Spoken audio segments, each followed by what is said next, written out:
Hello बच्चों, कैसे हैं आप लोग। आ, बच्चों, तो आज हम थोड़ा सा करियर काउंसलिंग सेशन टाइप का लेंगे आप लोगों के साथ। ठीक है, देखिए आप सभी लोग इस बात से भली भांति परिचित हैं कि आ, कि जैसे आपके सब्जेक्ट्स क्या क्या हैं। जैसे नीट और जेई के बारे में तो ऑलमोस्ट सब लोग जानते ही हैं, क्योंकि इतने टाइम से हम लोग उन चीज़ों को कर ही रहे हैं और बेसिकली तैयारी भी हम उन चीज़ों की करवा ही रहे हैं। ठीक है, तो इस चीज़ के बारे में तो बच्चों आप लोग अच्छी तरीके से जानते ही हैं। ठीक है, तो अब क्योंकि अलग अलग एग्जाम्स होते रहते हैं, तो उसी में से एक एग्जाम है बीएससी नर्सिंग, जिसके बारे में आज हम लोग बात करने वाले हैं। ठीक है, तो बीएससी नर्सिंग का जो एग्जाम होता है बच्चों, उसमें क्या क्या चीज़ें करनी होती हैं, कैसा उसका सिलेबस रहता है, एग्जाम पैटर्न कैसा रहता है और क्या क्या चीज़ें हैं, मेनली उसी के बारे में हम थोड़ा सा समझेंगे। तो सबसे पहले तो बीएससी नर्सिंग की अगर हम बात करें तो हम सभी जानते हैं कि बहुत नोबल काम है ये। मतलब काफ़ी अच्छा काम माना जाता है भाई, दूसरों की सेवा करनी है। सेवा भाव पहले तो ऐसे इंसान में ज़रूरी है होना, क्योंकि अगर उसके अंदर सेवा भाव है तो वो इस काम को और बेहतर तरीके से कर पाएगा। ठीक है, तो बीएससी नर्सिंग की अगर हम बात करें तो इसमें सबसे पहले तो ये है पीसीबी स्टूडेंट्स के लिए। ठीक है, अगर हम बात करें तो उसमें कौन इन्वॉल्व होते हैं, मेनली पीसीबी स्टूडेंट रहते हैं। ठीक है, जिसके पास फिजिक्स केमिस्ट्री एंड बायोलॉजी रहेगी उसके 11th 12th में। ठीक है, और रहे बात करें इस प्रोग्राम की, तो ये एक 4 साल का प्रोग्राम है, 4 ईयर प्रोग्राम। ठीक है, कितने ईयर का प्रोग्राम है बच्चों, 4 ईयर प्रोग्राम है। ठीक है, 4 ईयर प्रोग्राम है। ठीक है, और इसका काम क्या है, जो भी क्लिनिकल प्रैक्टिसेस होती हैं या फिर जो हेल्थ केयर सिस्टम से रिलेटेड जितनी चीजें, उसके बारे में हम क्या करते हैं, सीखते हैं इस प्रोग्राम के अंदर। ठीक है, तो 4 साल जब आप बीएससी नर्सिंग कोर्स को करेंगे तो उसमें आप अपने सब्जेक्ट पे तो फोकस करेंगे ही, अपनी एकेडमिक्स को स्ट्रॉन्ग करेंगे, साथ में जो मेडिकल प्रैक्टिस होती है, क्लिनिकल प्रैक्टिस होती है और हेल्थ केयर सिस्टम में जितनी भी चीज़ें रिक्वायर्ड होती हैं, हम उन सब चीज़ों के बारे में भी जानते हैं, समझते हैं। ठीक है, तो अब सबसे पहली चीज तो हमने बोला कि पीसीबी होनी चाहिए स्टूडेंट के पास, यानी कि physics chemistry and biology class 12th में। ठीक है, और मिनिमम मार्क्स की बात करें तो 45 से 50% नंबर उसके पीसीबी में होने ही चाहिए। ठीक है ना, जिस भी कॉलेज से उसने बच्चे ने पढ़ाई की है इतने नंबर उसके होने ही चाहिए। और अगर हम एज लिमिट की बात करें, अगर मैं एज लिमिट की बात करूं तो मिनिमम है आपकी 17 ईयर्स, मिनिमम है आपके 17 साल।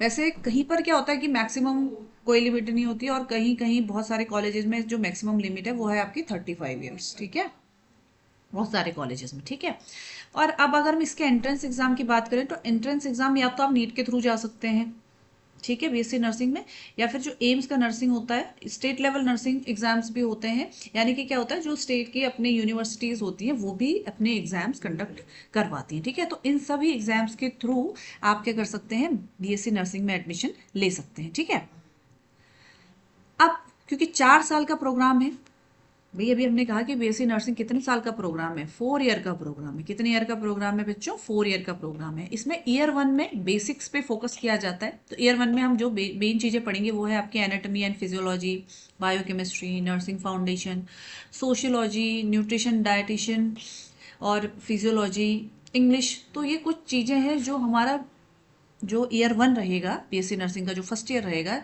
उसमें हम ये चीज़ें पढ़ेंगे, अगर ये ईयर वाइज है तो। अगर ये सेमेस्टर वाइज है तो यही सिलेबस क्या हो जाएगा, 2 पार्ट्स में डिवाइड हो जाएगा। हाफ ईयरली का अलग हो जाएगा, मतलब सेमेस्टर 1 का अलग हो जाएगा और सेमेस्टर 2 का अलग हो जाएगा। ठीक है, तो मेनली जो ईयर 1 होता है उसमें क्या करा जाता है, बेसिक्स पे ध्यान दिया जाता है, फाउंडेशन स्ट्रॉन्ग करने की कोशिश करी जाती है। कंसेप्शन लर्निंग पर हम आते हैं, ये देखा जाता है कि बच्चे के कॉन्सेप्ट कितने क्लियर हैं।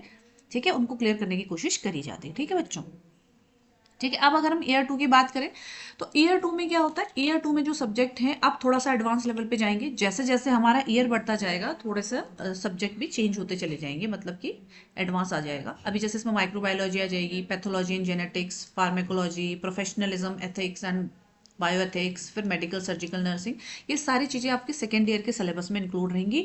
बट वही सेम चीज़ है, अगर आपका सेमेस्टर वाइज है तो आपका जो भी सिलेबस रहेगा वो 2 पार्ट्स में क्या हो जाएगा, डिवाइड हो जाएगा। ठीक है बच्चों, अब आ जाते हैं ईयर 3 में। तो ईयर 3 में जो सिलेबस इंक्लूड रहता है, community health nursing, nursing management, mental health पे ध्यान देना है, बच्चों की हेल्थ है, मिडवाइफ, गायनिकोलॉजिकल, तो ये सब किस में आता है, आपका ईयर 3 के सिलेबस में आता है। ठीक है, फिर ऐसे ही आ जाता है आपका ईयर 4।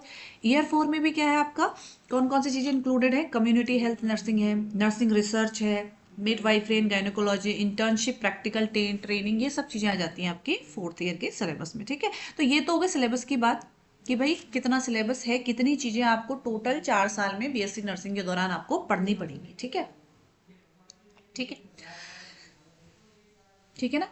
अब आ जाता है आपका करियर अपॉर्चुनिटीज। ठीक है, कि भाई बीएससी नर्सिंग आप जब कर रहे हैं तो आप क्या क्या कर सकते हैं। एक तो आप स्टाफ नर्स, नर्सिंग ऑफिसर का काम कर सकते हैं, क्लिनिकल इंस्ट्रक्टर का काम कर सकते हैं, नर्स एजुकेटर, आप टीचिंग के फील्ड में भी जा सकते हैं, पब्लिक हेल्थ नर्स में जा सकते हैं, नर्सिंग रिसर्चर, रिसर्च के फील्ड में भी आप जा सकते हैं। तो ये कुछ करियर अपॉर्चुनिटीज़ हैं जो आप ले सकते हैं बीएससी नर्सिंग करने के बाद। ठीक है, और एडमिशन प्रोसेस क्या रहेगी इसकी, देखो अगर हम नीट के थ्रू जा रहे हैं तो सबसे पहले आप नीट का एग्ज़ाम देंगे। ठीक है, फिर वही आप जो मेरिट लिस्ट बनेगी, फिर काउंसलिंग होगी, फिर उसके बाद जो मेरिट है, सीट अवेलेबिलिटी, उसके बेसिस पे आपका एडमिशन होगा। ठीक है, तो ये तो हो गया नीट के थ्रू। ठीक है, ठीक है, जो कि चीज़ अभी हमने बोली कि क्लास 12th पहले तो अच्छे नंबर चाहिए आपको, पीसीबी सब्जेक्ट चाहिए, 45 to 50% नंबर आपको चाहिए। एंट्रेंस अगर नीट के थ्रू जा रहे हैं तो नीट का आपको एग्ज़ाम देना पड़ेगा। दूसरा, आपको जो स्टेट के एग्ज़ाम्स हैं, यूनिवर्सिटी के एग्ज़ाम, वो दे सकते हैं। तीसरा हमने क्या बोला कि एम्स के थ्रू भी आप जा सकते हैं। ठीक है, फिर काउंसलिंग होगी। ठीक है, सीट एलोकेशन होगा, फिर एडमिशन होगा, फ़ी पेमेंट, ये सब चीज़ें रहेंगी। ठीक है, ठीक है, ये चीज़ अभी हमने बोली थी कि कोर्स की ड्यूरेशन क्या रहेगी, 4 साल रहेगी, जिसमें थ्योरी, प्रैक्टिकल और क्लिनिकल ट्रेनिंग, ये सारी चीज़ें इंक्लूड रहेंगी। ठीक है, स्टाफ नर्स जा सकते हैं, clinical nurse, public health nurse और टीचिंग फील्ड में भी, रिसर्च फील्ड में भी। ठीक है, अब हाँ एक सवाल ये भी आता है कि क्या बीएससी नर्सिंग करने के बाद चीज़ वहीं पर रुक गई, खत्म हो गई, क्या ऐसा है, या आप बीएससी नर्सिंग करने के बाद आगे भी कुछ कर सकते हैं? जी नहीं, बिल्कुल ऐसा नहीं है। आप बीएससी नर्सिंग करने के बाद आगे एमएससी नर्सिंग कर सकते हैं। ठीक है, मास्टर्स कर सकते हैं नर्सिंग में। दूसरा, एमबीए कर सकते हैं हॉस्पिटल मैनेजमेंट में। ठीक है, तीसरा आप पीएचडी भी कर सकते हैं। तो ऐसा नहीं है कि आप बीएससी नर्सिंग करने के बाद हायर स्टडीज़ की तरफ नहीं जा सकते हैं, आप जा सकते हैं। ठीक है, और तो फिर अगला आ जाता है आपका अपॉर्चुनिटीज़। अब्रॉड जाने की भी इसमें अपॉर्चुनिटीज़ रहती हैं, जिसमें क्या है, इसके एग्जाम्स हैं, एनसीएलएक्स, ये कुछ एग्जाम्स हैं, अलग अलग तरीके के बच्चों, देखो इसमें एग्जाम्स होते हैं। ठीक है, जिसमें लैंग्वेज का मेनली इंग्लिश प्रोफिशिएंसी का टेस्ट होता है, ये लैंग्वेज टेस्ट होता है उसमें। ठीक है, तो वहाँ पर भी क्या होता है, अगर आपको फॉरेन में जाना है, यूएसए में अगर आप एज अ नर्स अपॉइंट होना चाहते हैं तो उसके लिए क्या होते हैं, अलग अलग एग्जाम्स होते हैं जो आपको देने पड़ते हैं। ठीक है, ठीक है, तो ये वही चीज़ है भाई। सबसे पहले आपको 12th में पीसीबी होना चाहिए, फिर एग्ज़ाम देना है आपको, फिर काउंसलिंग, एडमिशन हो गया, 4 साल का प्रोग्राम करेंगे, उसके बाद आपका जो भी करियर पाथ आप चूज़ करना चाहते हैं वो होगा। ठीक है, अब अगर हम बात करें टॉप कॉलेजेस इंडिया की, तो इसमें देखो एम्स है। ठीक है, सीएमसी है, हिमालयन कॉलेज, ठीक है, देहरादून का, पीजीआईएमईआर, ये चंडीगढ़, फिर आर्म्ड फोर्स मेडिकल कॉलेज है पुणे में। तो ये कुछ टॉप कॉलेजेस हैं इंडिया के। ठीक है, जिसमें आप जा सकते हैं बीएससी नर्सिंग के करने के लिए, आप एंट्रेंस एग्ज़ाम देने के बाद। ठीक है, अब यहाँ पर जो एम्स वाला एग्ज़ाम होता है, जो एम्स कंडक्ट कराती है बीएससी नर्सिंग के लिए, उस वो रहता है आपका 100 मार्क्स का। ठीक है, मतलब उसमें क्या रहता है, उसमें फिजिक्स, केमिस्ट्री, बायोलॉजी के साथ इंग्लिश रहती है बच्चों। ठीक है, ये नंबर ये होते हैं 30-30 नंबर के, और 10 नंबर की आपकी इंग्लिश हो जाती है। ठीक है, इंग्लिश एंड जीके भी आ जाती है। ठीक है, तो ये होता है एम्स का जो एंट्रेंस एग्ज़ाम होता है। ठीक है, आप और अगर और डिटेल में जानना चाहते हैं इन सब के बारे में, तो बच्चों आप हमें व्हाट्सएप ग्रुप में बोल सकते हैं कि मैम इस चीज़ के बारे में हमें और डिटेल में जानना है, तो हम वो भी एक्सप्लेन कर देंगे आपको। ठीक है, अब आ जाते हैं leading BSc nursing colleges in Uttarakhand. अगर हम उत्तराखंड के कॉलेजेस की बात करें तो इसमें आपका है एम्स ऋषिकेश। ठीक है, ठीक है, गवर्नमेंट इंस्टीट्यूशन है। ठीक है, दूसरा है उत्तरांचल पीजी कॉलेज, ये ऋषिकेश में है, ये देहरादून में है। ठीक है, यहाँ पर भी आपको देखने को मिलेगा।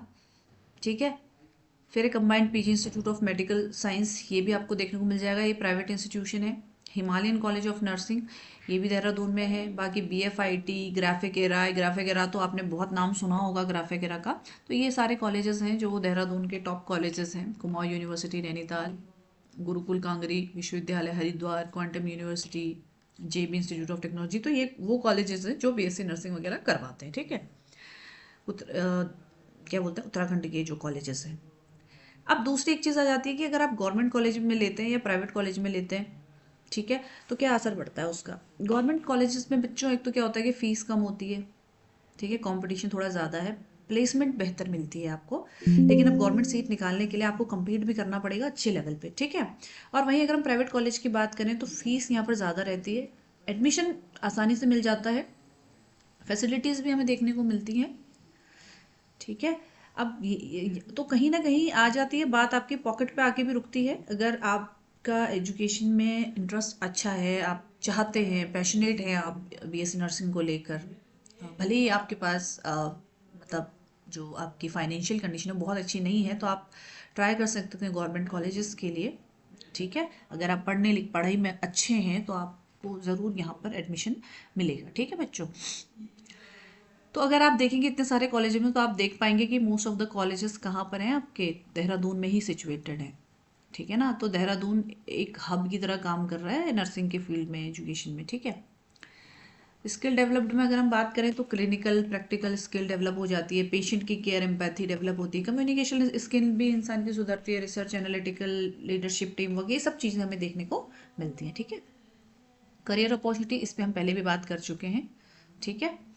हायर स्टडीज़ इस पे भी हम बात कर चुके हैं कि भैया एमएससी नर्सिंग कर सकते हैं, एमबीए कर सकते हैं, हॉस्पिटल हेल्थ केयर मैनेजमेंट में पीएचडी कर सकते हैं, ठीक है। पोस्ट बेसिक बीएससी नर्सिंग या कोई डिप्लोमा वगैरह ये सब चीज़ें हम कर सकते हैं, ठीक है। ठीक है बच्चों, तो बेसिकली क्या है कि जो अब नर्सिंग है वो क्या है, एक नोबल प्रोफेशन है, ठीक है ना। तो हेल्थ केयर सिस्टम में हम जानते हैं कितना इंपॉर्टेंट रोल प्ले करता है, ठीक है। तो बहुत ज़्यादा ज़रूरी है हेल्थ केयर सिस्टम हमारे लिए। आप सभी जानते हैं कभी भी थोड़ा सा भी हमें कुछ बुखार भी आ जाता है तो हम सीधा पहले डॉक्टर के पास जाते हैं, ठीक है ना। तो आप जानते हैं कि क्या इंपॉर्टेंस है हेल्थ केयर सिस्टम की हमारी लाइफ में, ठीक है। ठीक है बच्चों, तो आई थिंक जो भी बातें आज हमने करी इस सेशन में आपको समझ में आई होंगी। और अगर आपको इसके लिए कोई लगता है कोई और क्वेरी है आपकी, और रही बात फॉर्म की, यहाँ एक सवाल ये भी आ जाता है कि फॉर्म तो बच्चों देखो हर कॉलेजेस की अपनी टाइमिंग अलग होती है फॉर्म वगैरह निकलने की ना। तो वैसे तो मई जून जुलाई ये टाइम है फॉर्म वगैरह निकलने के, तो आप देख सकते हैं, ट्राई कर सकते हैं इस समय पर, ठीक है। बाकी एंट्रेंस पे हमने बात कर ली कि नीट के थ्रू जाएंगे, तो नीट के थ्रू तो आपको पता ही है कि भाई फिजिक्स भी आएगी, केमिस्ट्री भी आएगी, बायो भी आएगी, 3 चीज़ों पे रहेगा, जिसमें आपको पता है जो बायोलॉजी है वो कितने नंबर की आती है आपकी, ठीक है। मतलब डबल हो जाती है आपके 45 क्वेश्चंस आपके फिजिक्स केमिस्ट्री के रहते हैं, तो 90 क्वेश्चंस आपके किसके रहते हैं, बायो के रहते हैं। नीट में तो सेम चीज़ है, उसमें तो कुछ करने की जरूरत है ही नहीं, जो आपको मालूम है। अगर आप नीट के थ्रू जाना चाहते हैं तो एक मिलिट्री नर्सिंग सर्विस होता है एमएनएस, उसमें भी आप जा सकते हैं नीट के थ्रू, ठीक है।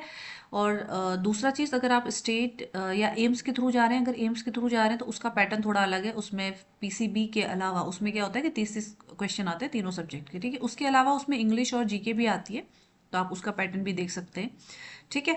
फिर तीसरा जो स्टेट के अपने हैं, अब जैसे मान लो ऋषिकेश निकाल रहा है, या फिर जैसे कोई जो अदर कॉलेज है, जैसे ये आपका ग्राफिकेरा है, या जो दूसरे कॉलेज है वो अपना जो एंट्रेंस निकालते हैं खुद का, उसमें आप कैसे दे सकते हैं, तो वो चीज़ें अलग अलग रहती हैं, ठीक है। चलिए, ठीक है बच्चों, तो आई होप आपके कुछ डाउट इसमें क्लियर हुए होंगे। अगर आपके कुछ और डाउट्स भी रहते हैं तो आप हमें व्हाट्सएप ग्रुप में मैसेज कर सकते हैं, तो हम आपके सवालों का जवाब देने की कोशिश ज़रूर करेंगे, ठीक है। ठीक है, चलिए बच्चों।